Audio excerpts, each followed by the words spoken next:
میرے پیارے بہن بھائیوں، کیا آپ تھک چکے ہیں؟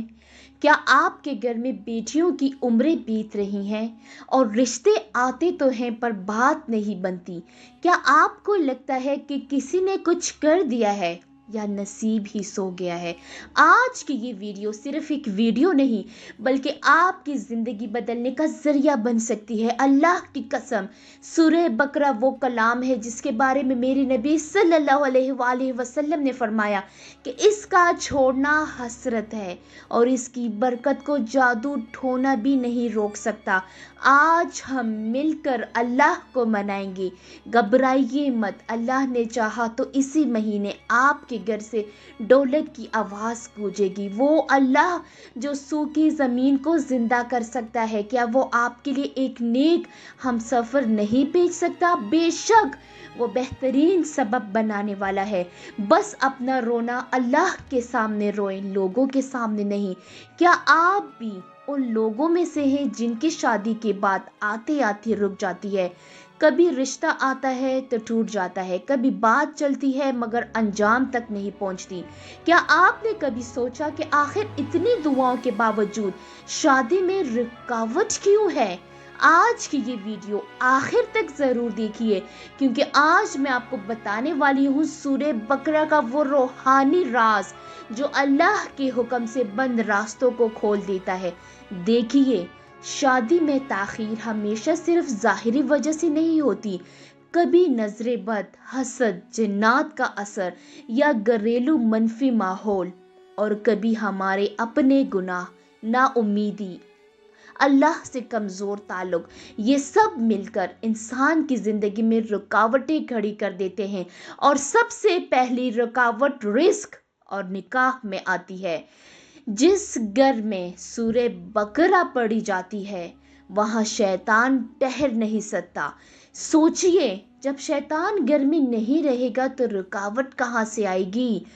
سورہ بقرہ نظر بد توڑتی ہے، جادو کے اثرات ختم کرتی ہے، دل کو سکون دیتی ہے اور قسمت کے بند دروازے کھولتی ہے۔ اسی لیے بزرگ فرماتے ہیں جس کا نکاح رکا ہو وہ سورہ بقرہ کو اپنی زندگی کا حصہ بنا لے۔ یہ وظیفہ آپ نے مکمل 11 دن کرنا ہے، ایک بھی دن آپ نے بیچ میں نہیں چھوڑنا، بغیر ناغہ 11 دن پورا کرنا ہے۔ سورہ بقرہ دن میں پوری سورت ایک دفعہ پڑھنی ہے۔ اگر پورا ایک دن میں نہیں پڑھ سکتے تو 2 حصوں میں پڑھ لیں، لیکن روزانہ آپ نے مکمل کرنا ہے۔ پھر آپ نے یا جامعو 101 مرتبہ عشاء کی نماز کے بعد پڑھنا ہے۔